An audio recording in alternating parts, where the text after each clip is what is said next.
Tension बना हिमाचल का सबसे बड़ा मुद्दा। नमस्कार, आप देख रहे हैं दिव्य हिमाचल टीवी। मैं हूं वंशिता शर्मा और पेश है आप सभी के लिए हिमाचल आज का मुद्दा। हिमाचल का सबसे बड़ा मुद्दा सरकार के लिए बड़ी टेंशन बन गया है। सरकार के लिए चुनावी साल में इसे सुलझाना बड़ी चुनौती बनने जा रहा है। दिक्कत ये है कि बेरोजगारों का ये आंकड़ा अब चुनावों में भारी न पड़ जाए। कितने बेरोजगार हैं हिमाचल में और कब से कर रहे हैं नौकरियों का इंतजार? हम पहाड़ी में इसी पर चर्चा कर रहे हैं अनिल अग्निहोत्री और राजेश शर्मा। हिमाचल का सबसे बड़ा मुद्दा इन दिनों का और बजट से पहले का राजेश सबसे बड़ा मुद्दा, इससे बड़ा मुद्दा कोई नहीं है हिमाचल में। सब मुद्दे गौण हैं और मुद्दा है वो बेरोजगारों का, नौजवानों का, युवाओं का। राजेश, बेरोजगार करेंगे आर्या पार इस बार। देखिए राजेश, चर्चा कर लेते हैं अभी जी। किसी भी राज्य में राजेश ये बात तो तय है कि सिंहासन का फैसला जो होता है ना, जो कुछ वर्ग होते हैं, जो सबसे बड़े वर्ग होते हैं, उनमें से एक वर्ग जो है वो नौजवान होता है। बिल्कुल सही। वो नौजवान जो एक तो पहली बार वोट दे रहा है और दूसरा वो नौजवान जो कि वोट इसलिए देना चाहता है कि उसका भविष्य किस ओर जाएगा, उसके भविष्य की दशा तय होगी। बिल्कुल राजेश, कितने सहमत हैं आप नौजवानों की इस ताकत की बात से? बिल्कुल, देखिए नौजवानों में ताकत, तभी तो कहा जाता है कि जिस ओर जवानी चलती है उस ओर जमाना चलता है। बिल्कुल, यानी कि सीधा संबोधन है। बड़ी बात यह कि बहुत बड़ा चुनावी फैक्टर अगर मैं कहूं अग्निहोत्री जी, तो हिमाचल में बेरोजगारी का ये मुद्दा बहुत बड़ा इस पर फैक्टर होने जा रहा है। आप विधानसभा के आंकड़ों पे भी अगर हम नजर डालते हैं तो सीधे तौर पे 8,82,000 बेरोजगार प्रदेश में के रोजगार कार्यालयों में रजिस्टर्ड हैं। इसके अलावा और बहुत सारी नौकरी, एक आंकड़ा 14 लाख का जो सामने आया, बिल्कुल वाजिब आंकड़ा है। बिल्कुल। तो ये इसमें बहुत बड़ा एक वर्ग है जिसकी बहुत बड़ी भूमिका होने वाली है इन इलेक्शन। राजेश, ठीक है, हम मेन कोर्स की तरफ बढ़े सेगमेंट के। आप ये बता दीजिए जरा, उम्मीदें क्या है नौजवानों को सरकार से? देखिए, बिल्कुल पहली बार वोट दे रहे हैं, बिल्कुल, या वो जो वोट भविष्य के लिए दे सकते हैं, क्या उम्मीदें हैं? बिल्कुल, देखिए उम्मीद जो सबसे बड़ी है वो उम्मीद है नौकरी की।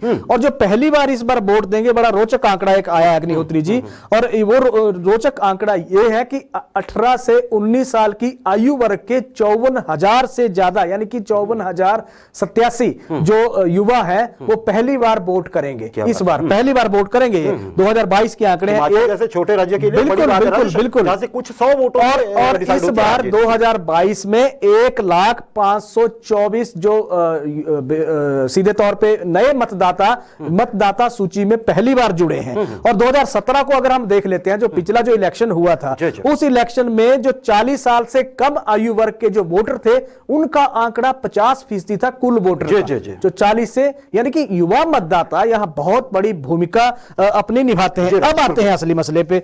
असली मसला है कि जिस तरह का रोजगार की संभावनाएं, रोजगार को लेकर या नौकरी को लेकर जिस तरह के युवा आगे आते हैं, जिस तरह की मांग लगातार उठाई जाती है, वो सबसे बड़ा यहां प्रदेश का एक सबसे बड़ा एंगल है जो इन विधानसभा चुनावों में इस बार बहुत जोरों शोरों से गूंजने वाला है। जी राजेश, और इसके साथ ही शिक्षा भी। जी देखिए, हमारे हिमाचल प्रदेश में एक ट्रेंड है, यहाँ पे 10वीं के बाद एजुकेशन मतलब साइंस एजुकेशन। जी, आप मेडिकल पढ़ेंगे, नॉन मेडिकल पढ़ेंगे, बिल्कुल हिस्ट्री के सब्जेक्ट नहीं है।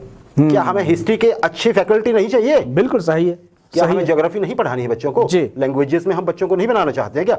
सिर्फ डॉक्टर इंजीनियर के तो आप देख लीजिए। और डॉक्टर्स के लिए भी अब राजेश ये हो चुका है कि हिमाचल में कोई भी सरकारी नौकरी नहीं है, ऐसी हमारे पास रिपोर्ट। बिल्कुल सही है, बिल्कुल। तो क्या जीरो हमारी सिर्फ विज्ञान केंद्रित ही रहने वाली है, साइंस ओरिएंटेड ही रहने वाली है, या फिर हम कुछ ऐसे इंस्टीट्यूट्स भी खड़े करने वाले हैं, कुछ ऐसे कॉलेजेस जहां पे बच्चों को साइंस मेडिकल और नॉन मेडिकल से हटके भी कुछ पढ़ाया जाए? बिल्कुल सोचने की बात है। रोजगार पर एजुकेशन हम पीछे रह जाएंगे। जी राजेश, पर राजेश अब अगर जैसे आपने नौकरी की बात की है, जी नौकरी के हम ये मान लेते हैं, और इसमें कोई छुपा तथ्य नहीं है कि सरकारी क्षेत्र में नौकरी जो है वो सबसे बड़ी अट्रैक्शन है यूथ की इस समय हिमाचल। दौर बदल गया, हमारे टाइम पे सरकारी नौकरी के पीछे इतने नहीं दौड़ा करते राजेश।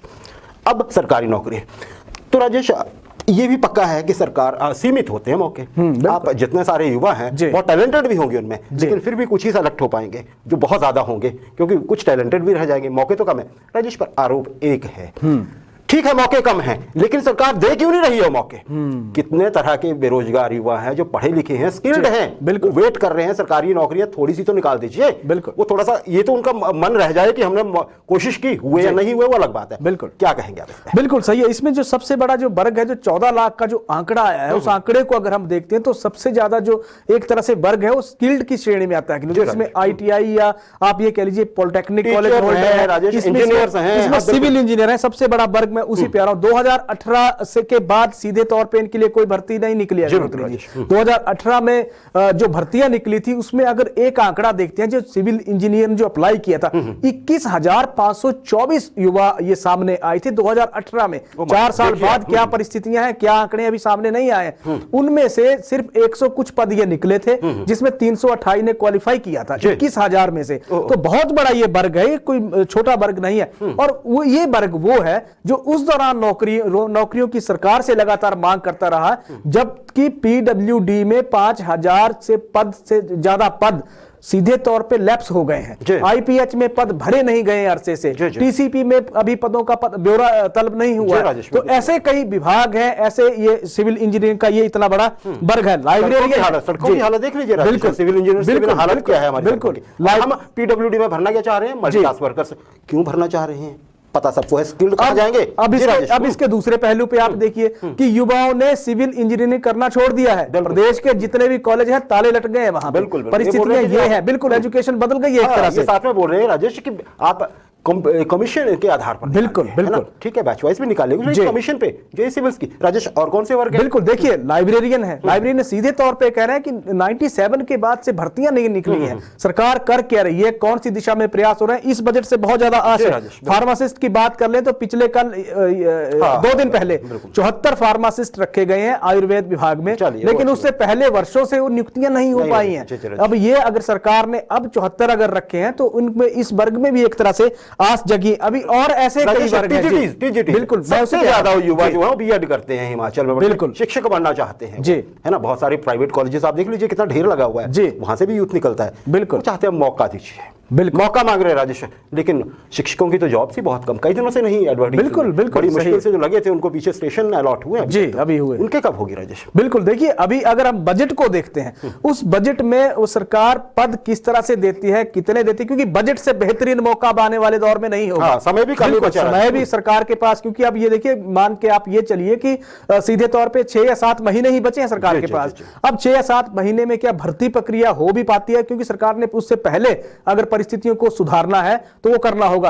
अब मल्टीटास्क वर्कर की भर्ती होनी थी, वो हो नहीं पा रही। अग्निहोत्री जी 8,000 पद तो वो फंसे हैं। तो ऐसे ही कुछ भर्तियां हैं, ये कुछ वर्ग हैं जो सरकार से इस बजट से तो कम से कम बहुत ज्यादा उम्मीदें लगा के बैठे हैं। राजेश, इसमें एक चीज आपने समय की बात कही ना, एक बहुत बड़ी टेक्निकलिटी है, घोषणा हो चुकी है सरकार की तरफ से, बिल्कुल, कि हम वो जो आपका कमीशन के थ्रू टेस्ट होता है ना जी 100 मार्क्स का, सबऑर्डिनेट कमीशन की तरफ से 15 85 + 15 का फंडा है ना जी, बिल्कुल 15 जो अंक होते हैं जो विभिन्न कैटेगरी के आधार पे मिलते हैं आपके, अमूमन लोगों को 2 या 3 या 4 ज्यादा से ज्यादा मिल पाते हैं। बिल्कुल, सरकार ने कहा था हम उसको हटा रहे हैं, प्योरली मेरिट बेस्ड होगी। जो टेस्ट होगा, रिटन टेस्ट होगा, उससे पहले चलो स्क्रीनिंग जो है वो है, लेकिन जो जॉब के लिए टेस्ट होगा, फाइनल टेस्ट, उसकी मेरिट बनेगी प्योरली। राजेश, उसकी नोटिफिकेशन कब निकलनी है, क्योंकि उसको निकाल देते हैं ना, तब तो एक प्रोसेस को 3 से 4 महीने में भी किया जा सकता है। बिल्कुल, एडवर्टाइज करिए, 1 महीने का वक्त दीजिए, 3 महीने में जॉब दे सकते हैं। सही, लेकिन अगर वो 85 वाला रहा ना राजेश, तो उसमें तो आपके सर्टिफिकेट ही चेक करते करते पता नहीं कितना टाइम लग जाएगा, क्योंकि दूसरे में ये होगा 100 वाले में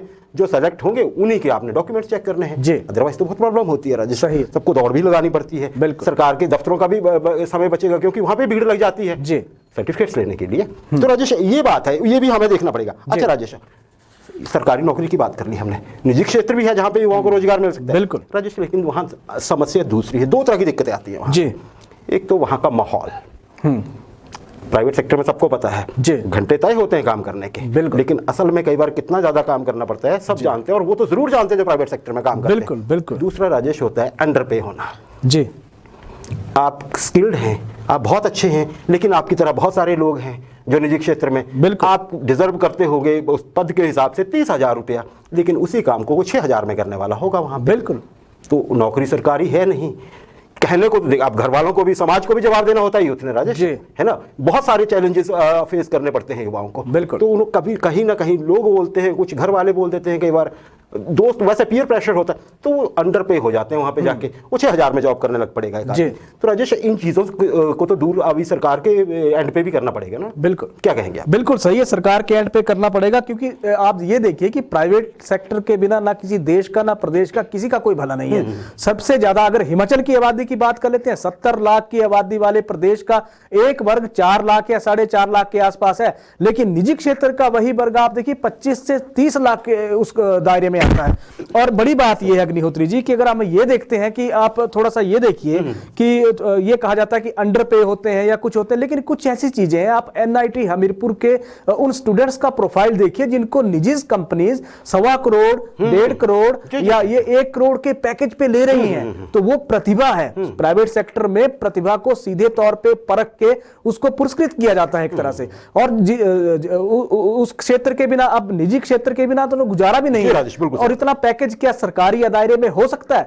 कभी नहीं हो सकता। यहाँ तो आप ये देखिए कि डॉक्टर वर्सेस चीफ सेक्रेटरी की सैलरी का विवाद कितना बढ़ गया है। जी राजेश, लेकिन राजेश वही बात है कि हर कोई ना तो एनआईटी से ग्रेजुएट हो पाएगा, ना ही हर कंपनी जो हिमाचल में है वो गूगल या माइक्रोसॉफ्ट है ना जी। हिमाचल में जो हिमाचली कंपनी से कम वहां पे सरकार ऐसा माहौल तैयार कर सकती है कि युवाओं को योग्यता के आधार पे जॉब मिले, है ना। अगर वो 30,000 की जॉब है तो 30,000 तो मिल जाए ना। 30,000 क्या होता है आज के जमाने में राजेश? इतना सारा कुछ करना पड़ता है। यूथ एक सपना लेके आगे चलता है, फिर आगे मुरझा जाता है, नहीं तो होता क्या। अच्छा राजेश, अब हम एक और बात कर रहे हैं युवाओं के नजरिए से, एक तीसरा जरिया भी है जी, वो है स्वरोजगार का, है ना जी। और उस पे अभी मुख्यमंत्री स्वावलंबन योजना भी उसमें से एक है। बहुत सारी सरकार कोशिशें भी कर रही है, लेकिन राजेश उसमें एक बड़ी बुनियादी अड़चन आती है जी, जी। इसमें जब भी यूथ डिसाइड करता है ना कुछ, तो वो देखता है बाकी क्या कर रहे हैं। शॉप खोल रहे हैं, चलिए खोल लेता हूँ, अच्छा है। प्लान तो यही होता है कि मैं सामान रखूंगा, उसमें लोग आएंगे, वो खरीदेंगे और चले जाएंगे। बीच में जो कंपटीशन होता है ना राजेश, उसको हम सब अंडर एस्टिमेट कर देते हैं कि मेरे साथ ऐसा नहीं होगा। कोरोना में इस सेक्टर की हालत क्या हुई हमने देख ली राजेश। चैलेंजेस बहुत हैं, रिस्क बहुत है, तो सरकार को इसको भी रीडिफाइंड रीडिजाइन करने की जरूरत है ना जी, कि नहीं है स्वरोजगार के क्षेत्र। बिल्कुल बिल्कुल, देखिए इसको रीडिजाइन करने की ज्यादा जरूरत नहीं होती जी। बड़ी बात यह है कि लकीर के फकीर अगर बनेंगे तो फिर पिट जाएंगे, क्योंकि आज जिस तरह का कंपटीशन का माहौल है, बहुत खतरनाक ये दौर है। आप थोड़ा सा, क्योंकि समय की थोड़ी सी कमी है, लेकिन मैं एक बात कहना चाहूंगा। आप ये देखिए कि ऑनलाइन जिन्होंने शॉपिंग का कंसेप्ट निकाला या ऑनलाइन कमर्शियल साइट जहां से डेवलप हुई, जिस तरह का सामान बना, डिलीवर हुआ, कैसे पहुंचा, कितनी बड़ी एक चेन पैदा होगी, वो किसी के दिमाग की तो उपज होगी। तो इस तरह के इनोवेशन और नए आइडिया लेकर जब आगे आएंगे, बड़ी बात है कि सरकार इस क्षेत्र को बूस्ट कैसे करती है, ये देखने वाली बात है। और यूथ के पास राजेश, आज के यूथ के पास आइडियाज भी है बहुत ज्यादा, लेकिन फंड कहां से आएगा? बिल्कुल, एजुकेशन पे घर वाले सारे पैसे लगा देते हैं। हिमाचल के लोग को बहुत बड़े सरमाएदार नहीं है, बिल्कुल कॉमन सेक्टर में होंगे ज्यादा से ज्यादा, या कुछ और करते होंगे, उतना की पैसा होता है ना हमारी फैमिलीज में। तो उसके बाद अगर हम कैपिटल भी उसमें खुद इन्वेस्ट करनी है और सारा कुछ, तो बड़ी दूर की हो जाती है।